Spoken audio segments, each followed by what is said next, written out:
L'histoire commence alors que cet héros se prépare à affronter le seigneur démon nommé Lufa. Le mage commence la bataille avec une attaque magique, mais Lufa est bien trop rapide, et elle l'abat instantanément. La bête redoutable l'affronte ensuite, engageant un combat au corps à corps, et il parvient même à tirer du sang du seigneur démon.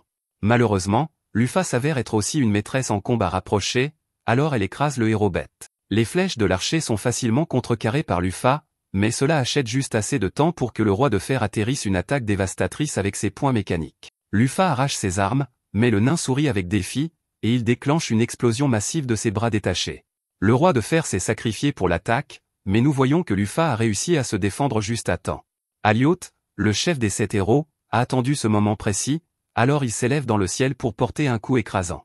Lufa chronomètre parfaitement sa contre-attaque, mais nous voyons que l'attaque d'Alioth était un piège tendu par le sorcier elfe. Il téléporte Alioth derrière le seigneur démon, mais Lufa voit tout, et elle transperce le roi des épées Raigta à travers sa poitrine. Alioth la choque, cependant, quand il révèle qu'il n'a pas encore fini, et il utilise un pouvoir formidable appelé la compétence Climax. Lufa réalise qu'il a pris son attaque exprès pour déclencher la compétence, mais il est trop tard pour elle. Alioth l'a exactement où il la veut, et son attaque inflige des dégâts insurmontables au seigneur. Affaibli, l'elfe utilise son sceau le plus puissant créé pour ce moment exact, et les héros s'unissent pour regarder Lufa être scellé. Le souverain démon laisse échapper un rire glaçant, louant les héros pour un travail bien fait.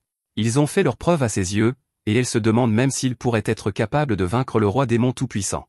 Lufa est enfermé pour de bon, mais nous regardons ensuite alors qu'une notification de jeu vidéo clignote, proclamant que la personne jouant au jeu vient juste d'être vaincue. Cette personne nommée Mazo jouait juste au jeu appelé Exgat, et son personnage était Lufa. Mazo s'est surpris lui-même par la distance qu'il a parcourue dans le jeu, et le tableau de messages du jeu discute de la défaite de Lufa. C'était un énorme événement, alors que Lufa s'élevait au-dessus de tous les autres joueurs pour devenir le seigneur démon. Le jeu invite Mazo à commencer une nouvelle partie, mais il est choqué quand quelque chose d'étrange se produit. La déesse de toute la création apparaît sur l'écran et lui présente une offre. Le monde du jeu a plongé dans le chaos après que Lufa a été scellé, alors ils veulent que Mazo aide à rétablir l'équilibre. Mazo prend cela comme un message directement de la compagnie de jeu, ce qui est logique. Lufa, le personnage qu'il a créé, est devenu un boss majeur sur un pied d'égalité avec le roi démon, alors ils supposent qu'ils veulent qu'il travaille pour la compagnie. Mazo n'est pas sûr du rôle qu'ils voudront pour lui, mais il accepte l'offre avec empressement. Quelques secondes plus tard, il se réveille pour se trouver dans un endroit étrange. Le cœur de Mazo se serre quand il réalise que sa virilité a disparu et que quelque chose de lourd est attaché à son dos. Il a du mal à comprendre ce qui se passe, et un frisson parcourt son dos alors que son reflet révèle qu'il est devenu Lufa. Mazo a créé un personnage de fille parce que c'était plus motivant que de regarder un personnage de gars toute la journée, mais pas une seule fois il n'a pensé qu'il deviendrait elle.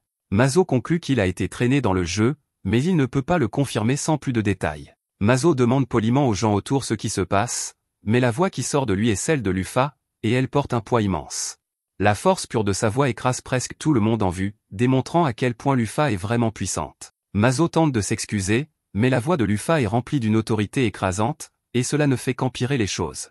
Mazo panique, perplexe quant à la raison pour laquelle ces mots mettent presque fin à des vies, mais il a une idée. Il se ressaisit et se concentre très fort pour essayer de se calmer. Un grand soulagement s'empare de Mazo car cela fonctionne et la pression disparaît. Il essaie d'expliquer que l'attaque n'était pas intentionnelle, mais une fois de plus, chaque mot sortant de la bouche de Lufa tonne avec une force écrasante. Mazo supplie encore et encore pour que la pression s'arrête, et cela s'arrête enfin. La démeneur de Lufa est toujours terrifiante, cependant, et cela est hors du contrôle de Mazo alors qu'il essaie de demander gentiment des informations. Lufa se tourne vers une des pauvres âmes et lui dit de ne pas s'inquiéter. S'il veut vivre une seconde de plus dans ce monde, tout ce qu'il aura à faire est d'expliquer l'état des affaires. Mazo apprend que 200 ans se sont écoulés depuis que Lufa a été scellé. Le roi démon vit toujours, alors ce groupe a essayé d'invoquer un héros pour le vaincre. Quelque chose a terriblement mal tourné, cependant, et Lufa est apparu à la place. Ces gars ont clairement terrifié de Lufa, alors Mazo décide de soulager leurs inquiétudes. Il leur dit de ne pas craindre, car il n'a pas l'intention d'apporter la destruction au monde. Lufa a été vaincu, mais il était satisfait de la bataille. Mazo les assure que Lufa la conquérante n'est plus, car tout ce qu'il veut faire maintenant est de voir le monde et de l'apprécier tel qu'il est. Mazo paraît et est content de voir qu'il sait en quelque sorte comment utiliser ses ailes. En atteignant la surface, Mazo rit comme un maniaque alors qu'il sent une montée d'excitation. Il lui est apparu qu'il va maintenant pouvoir explorer le monde qu'il aime de première main. Rien ne pourrait être plus amusant pour un joueur comme Mazo, et trouver un moyen de rentrer à la maison n'est pas une préoccupation pour lui en ce moment. Mazo explique ensuite que Exgat Online est un jeu MMO de fantasy, et son principal attrait est son système de guerre. Différentes nations s'engagent dans des combats JCJ, et le gagnant obtient le droit de conquérir la nation perdante. L'autre attrait du jeu est son système de roman. C'est un système qui prend les actions en jeu des joueurs et les transforme en une histoire qui est publiée comme lore officielle.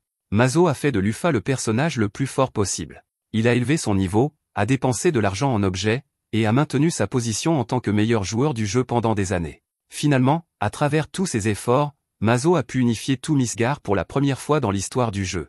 Bien sûr, c'était un énorme deal quand le système de roman a ajouté cela à l'histoire officielle du jeu, alors Lufa est devenu un personnage semi-officiel. Cependant, une ère avec un seul souverain ne fait pas un jeu très amusant. Pour résoudre cela, Mazo a négocié avec les autres joueurs de haut niveau pour diviser leurs forces. Elles ont été divisées en l'armée du conquérant dirigée par Lufa et l'armée de la lumière dirigée par les héros, et ils ont mené une guerre. Ils ont tenu la plus grande bataille de l'histoire du jeu et ont complètement ignoré le boss final officiel. Malheureusement, cette bataille historique s'est terminée avec Lufa étant scellé. Mazo arrive à sa base appelée la Tour Céleste, et elle a prévisiblement décliné après que Lufa a été scellé. Mazo ressent un peu de nostalgie pour cet endroit où il n'est jamais allé physiquement, mais il est interrompu par une fille étrange. La fille bondit d'excitation, et elle explique qu'elle a attendu le retour de Lufa pendant les 200 dernières années. Son cœur est brisé quand Mazo n'a aucune idée de qui elle est, alors la fille rappelle à Lufa qu'elle est sa conseillère loyale nommée Dina. Mazo fouille dans son cerveau et se souvient finalement que lorsqu'il créait cette base, il a placé une jeune PNJ comme élément de décor. Il n'a pas beaucoup pensé à elle du tout et l'a juste appelée la conseillère de Lufa. Elle était juste censée être une PNJ de fond, alors Mazo est assez surpris de voir qu'elle a pris conscience d'elle-même et a même attendu le retour de Lufa. Mazo glisse directement dans son nouveau rôle de leader bienveillant, et il s'excuse d'avoir oublié quelqu'un d'aussi loyal que Dina. Dina est honorée par de si gentilles paroles, et elle met Lufa au courant de ce qui s'est passé après la bataille. Les 7 héros ont été loués comme des sauveurs, et ils ont chacun fondé leur propre nation. 4 d'entre eux sont morts de vieillesse, et les 3 avec une plus longue durée de vie sont toujours en vie. Le roi démon reste également en vie, car les héros n'ont jamais pu le vaincre. Mazo est ensuite content d'entendre qu'un autre groupe appelé les 12 étoiles célestes est également en vie. Mazo s'est considéré chanceux d'avoir pu recruter plusieurs monstres rares qui étaient difficiles à obtenir, et il a accordé le titre de 12 étoiles célestes à ceux qui étaient particulièrement puissants. Dina révèle que 2 d'entre eux ont rejoint l'armée du roi démon pour chercher à se venger des humains qui ont vaincu Lufa. Les rouages commencent à tourner dans la tête de Mazo, et il élabore un plan. Premièrement, il veut punir ceux qui se sont tournés vers le roi démon. Le plus important, cependant, il veut savoir si les 3 héros restants sont des joueurs de la vie réelle comme lui. Pour y parvenir, il dit à Dina qu'ils partiront en voyage pour rassembler les 12 étoiles célestes. Sur les 12, Dina sait où 6 d'entre elles sont, alors Mazo décide de trouver la plus proche en premier. Malheureusement, Dina jette une petite clé dans le plan alors qu'elle souligne qu'ils auront besoin d'argent. Dina est devenue sans le sou après avoir attendu Lufa si longtemps, et elle informe à contre-cœur Lufa que gagner de l'argent sera incroyablement difficile. Le visage de Lufa est trop connu, même après 200 ans, et gagner sa vie comme une personne normale sera impossible pour quelqu'un avec son passé.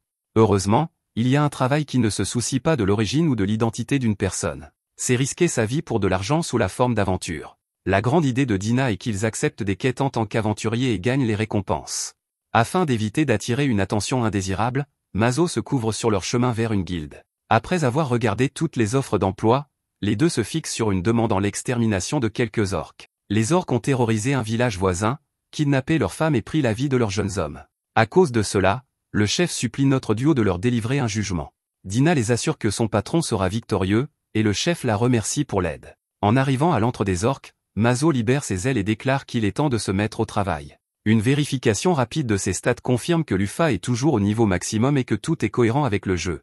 La seule question que Mazo a maintenant est de savoir s'il a ce qu'il faut pour mettre fin à la vie d'un monstre. D'un claquement de doigts, Mazo invoque un essaim de l'âme et les livre rapidement dans les corps des orques. Mazo est surpris de constater qu'il ne ressent rien après avoir mis fin à leur vie, mais il n'y a pas de temps pour réfléchir car il est confronté à toute l'armée d'orques. La mâchoire de Dina tombe alors qu'elle voit que l'armée est dirigée par un ORC géant.